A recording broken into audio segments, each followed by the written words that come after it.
amigos. Welcome back.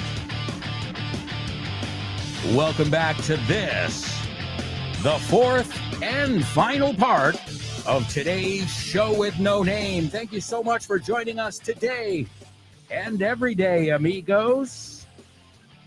It's always a pleasure to have you with us, learning and laughing. We're going to kick off with today's Double Trouble. That's right. We just looked at Virginia Woolf. Virginia Woolf, the author, in today's Spelling Bee. Oh, yeah.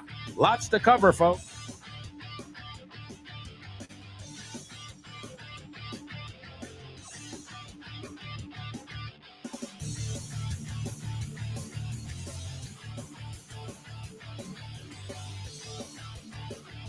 All right, let's see.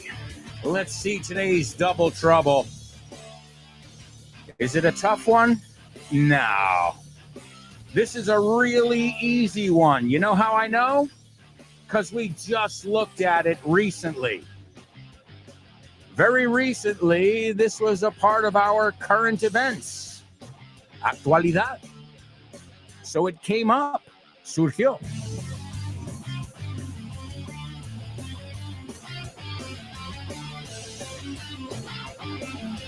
All right, then. Are you ready for some more challenges? I know you are. It's a hypothetical question. You're always ready. Or as we say in the USA, somos muy exagerados, I was born ready. Double trouble, baby. Yeah, you know what time it is. Give it up. Double trouble. I said double trouble. Double trouble. I said double trouble. That's right, amigos. Today's Double Trouble, I expect you to know it. Why? As I said, we looked at it recently. So this is one of those that I wrote down, que yo apunté. All right. Oh, wow. What's going on here? All right, here we go. Good luck. Él se quedó inconsciente o se desmayó de beber durante el apagón. ¿Ok? Él se quedó inconsciente, se desmayó de beber durante el apagón. You remember it? We looked at the word apagón for obvious reasons pretty recently, right? And then I said, well, we also use it, which kind of makes sense, ¿no? Si no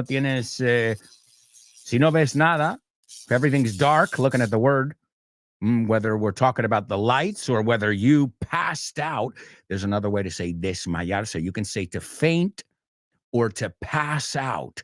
But those aren't the ones we're looking at in today's Double Trouble. Pero apúntalos, to faint or to pass out. No lo confundes con pass away. My student told me once, I had a student, she said, oh, I passed away a lot when I was younger. I'm like, impossible. Impossible. You wouldn't be telling me this story. Oh, maybe reincarnation. Okay, all right. Then we can justify it. So, él se quedó inconsciente, se desmayó de beber demasiado durante el apagón. There's your Double Trouble. We'll see if you guys can figure it out. Also, let me give you today's Say What soundbite. For the fourth time, Elena already figured it out. We'll see if anybody else can get it as well. You know, they would say, well, it's all white men. I said, it's not. Most of the people are aliens. And the idea is that you're supposed to accept people for what they are, even if they're big and furry, or whether they've got they're green and whatever. The idea is all the people are equal. ¿Qué tiene que ver la Universidad de Oxford con Vaughan? Pues muchísimo. Es una alegría anunciar que Vaughan ha sido certificado como centro examinador de Oxford Test of English.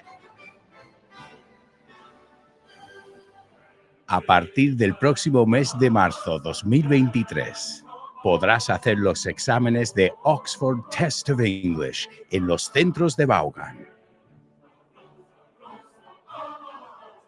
Si quieres más información sobre esta iniciativa de Vaughan y Oxford, puedes ver más en nuestra página web, grupovaughan.com. O bien síguenos en redes sociales para más información. Oxford Test of English con Vaughan.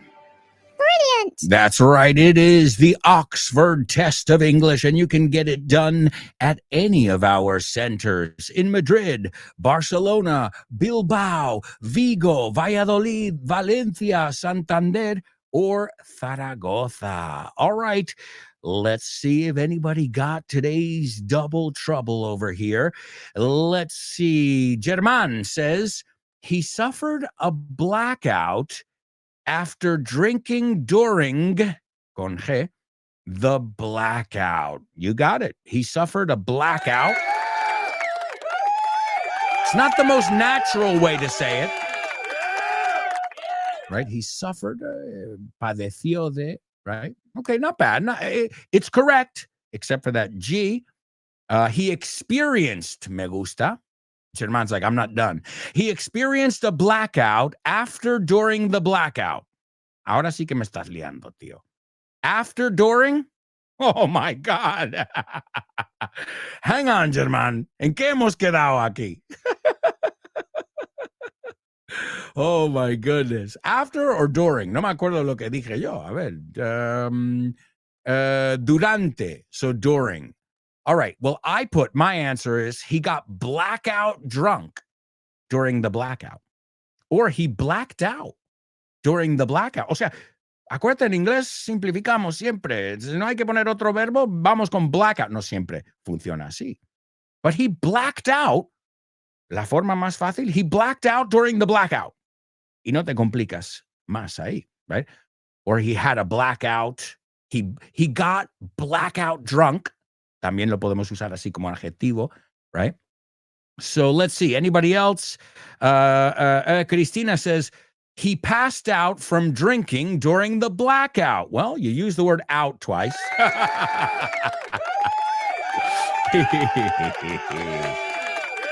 Okay, so to black out, or to have a blackout, or to get blackout drunk. All right? So wonderful job, German and Chris, in today's double trouble. Remember, you can call it a blackout, or a power failure, or a power outage, right? Outage, apagón. Does that sound familiar? Outage. Okay.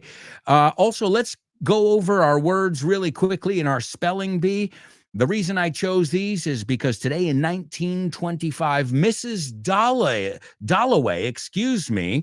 one of Virginia Woolf's earliest and best-known novels, was published. Quiero que todos pronunciéis conmigo published, porque he oído published tantas veces que no quiero oírlo, quiero oír published. So one of her earliest and best-known novels was published. And I'm talking about Mrs. Dalloway. That was number one. Number two, the author, Virginia Woolf. And the next three are other novels of hers. Voyage Out. Vamos a pronunciar eso también. Voyage, no voyage. Voyage Out. The fourth one, To the Lighthouse. The lighthouse es el faro. Number 5, Orlando. And number 6 was her writing style, Stream of Consciousness, which you see even in some movies. Name that movie.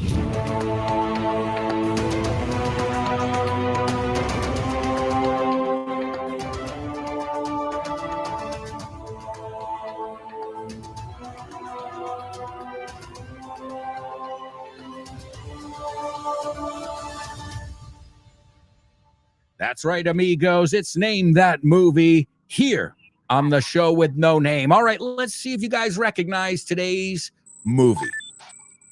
Dr. Ellie Arroway, not Holloway, like Virginia Woolf's novel, which we were celebrating today, the publishing of. No, this is Arrowway. O sea, El Camino de la Flecha. Dr. Ellie Arroway, after years of searching, not researching, buscando, finds conclusive radio proof of extraterrestrial intelligence, sending plans for a mysterious machine. Not the mystery machine, that's Scooby-Doo.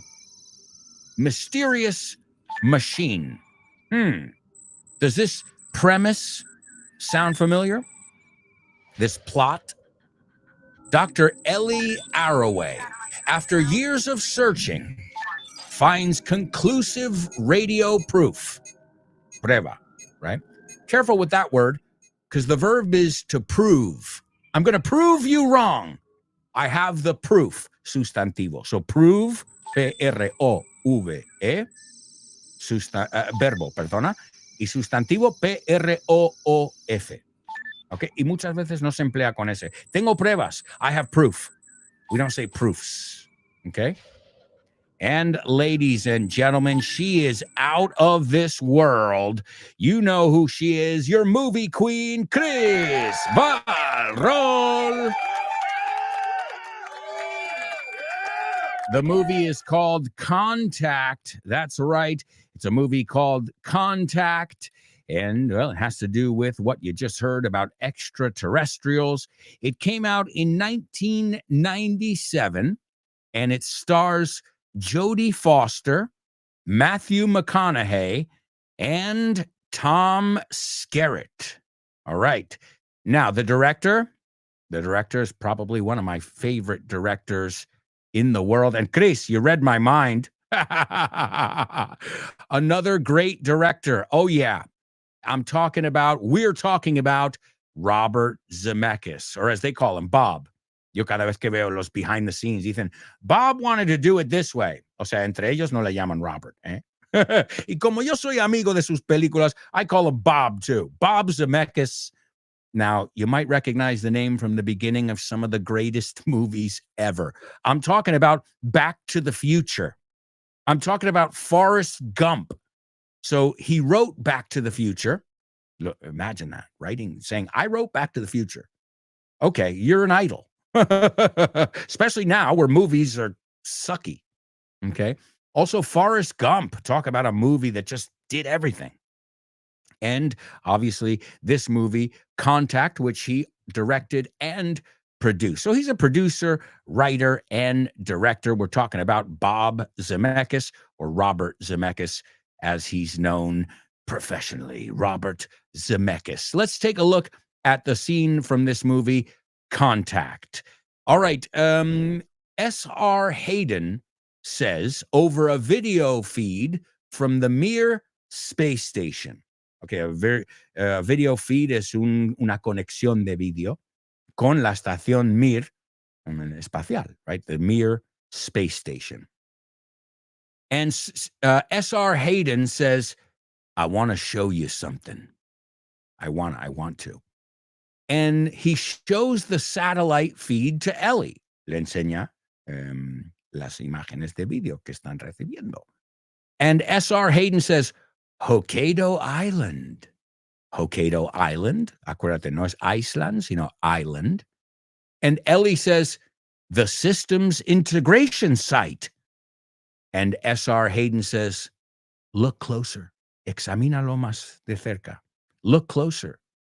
And so he zooms the satellite feed to zoom in and to zoom out, right? Esto es hacer zoom para acercando y alejando. Muy, muy fácil. Zoom in, zoom out. So they zoom in the satellite feed to reveal a second machine. Okay. And then SR says, first rule in government spending. Okay. Gastos de gobierno, government spending. Why build one when you can have two at twice the price? ¿Por qué vas a construir uno si puedes tener dos a doble el precio? Right? The taxpayers are footing the bill, right? Los contribuyentes lo están pagando, no sale de mi bolsillo, right?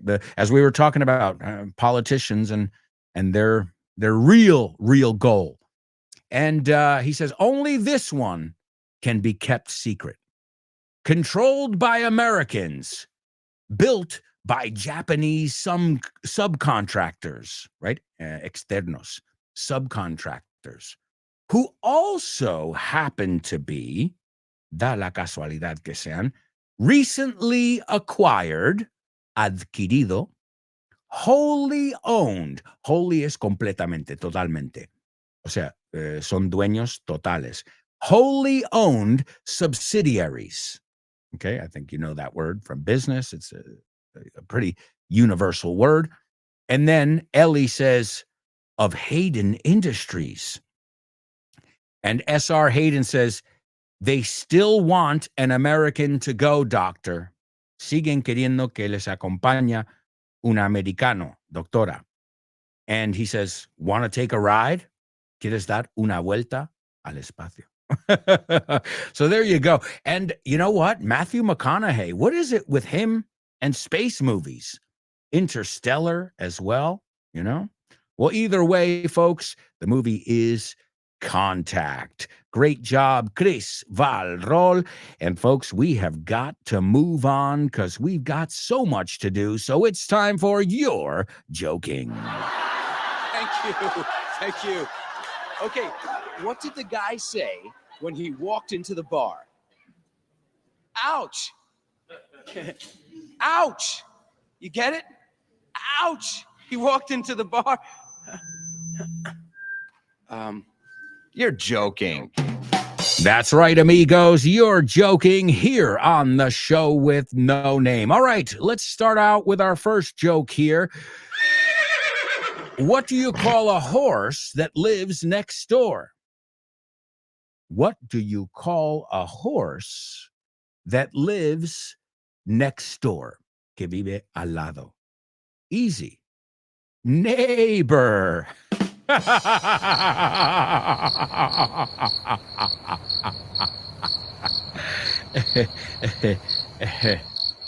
Well, to neigh is what a horse does, right? Relinchar, relincho, es el sustantivo y el verbo, como en muchos casos en inglés. So neighbor, neigh, you got to extend that neigh, neighbor. All right. Really bad joke. Well, that neigh is a weird word. N-E, se escribe igual que neighbor, de hecho. N-E-I-G-H. So that's a weird one. All right, amigos, I've got another one for you. Why did the pig dump her boyfriend? To dump es dejar. Why did the pig dump her boyfriend? Easy. Because he was a real bore.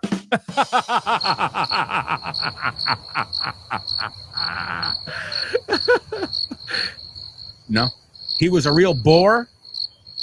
A bore es un aburrimiento. B-O-R-E, lo sabéis. I'm bored. This is boring. This is a bore. Un aburrimiento. B-O-R-E.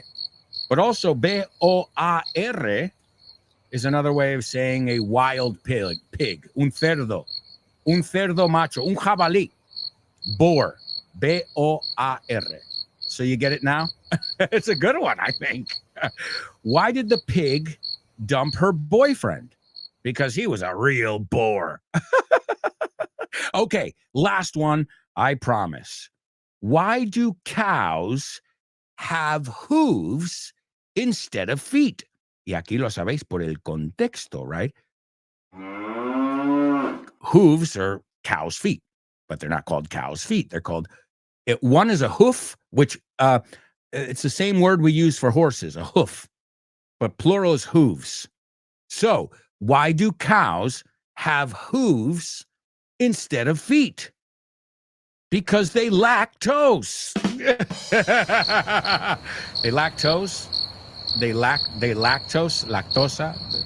They lack toes. Carecen de dedos del pie.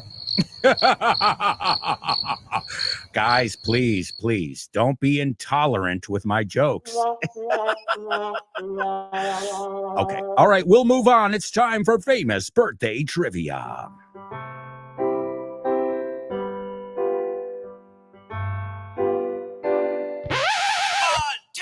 Famous birthdays for you.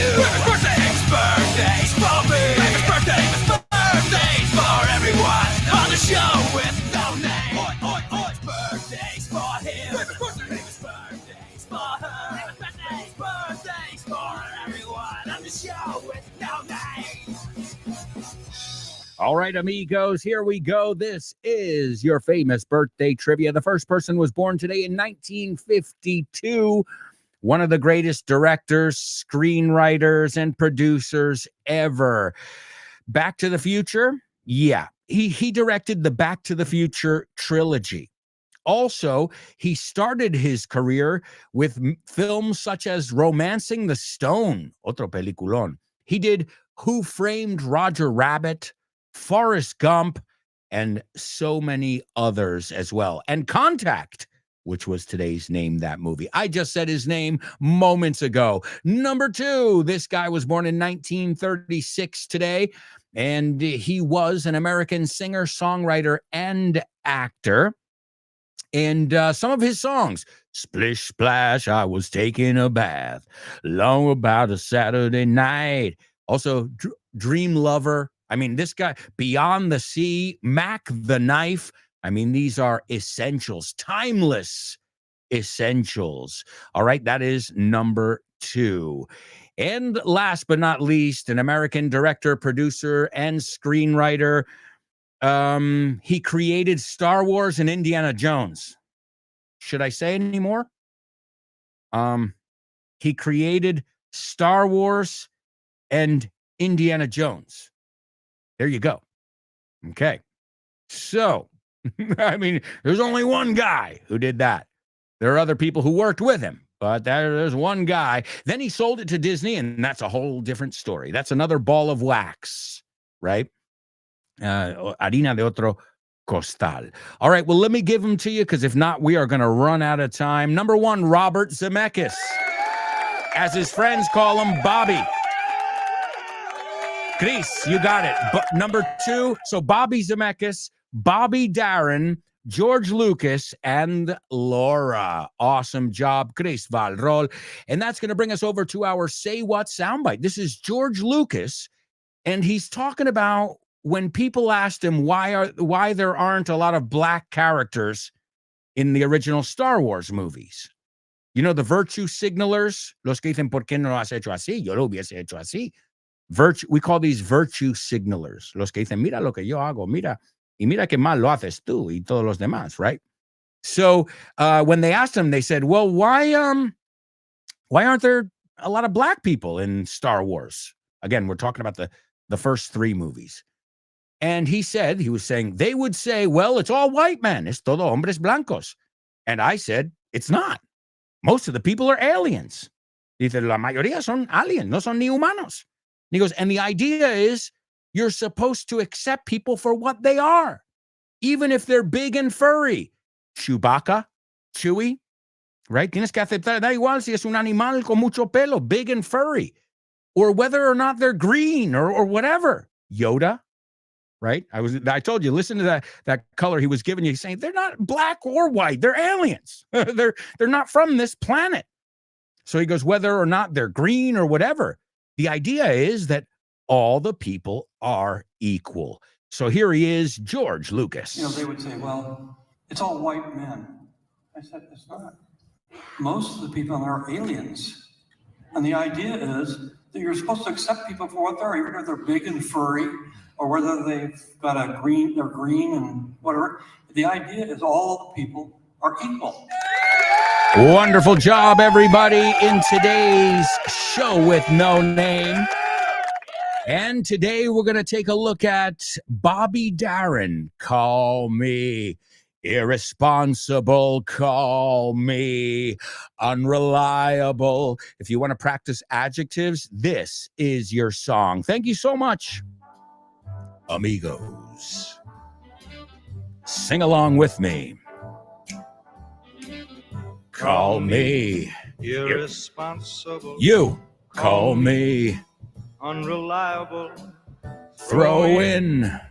Undependable. Añade, too. throw in undependable too. Thank you, everybody. My foolish alibi We'll be back tomorrow with more. for Ciao. you. For now. Well, I'm not too clever. I just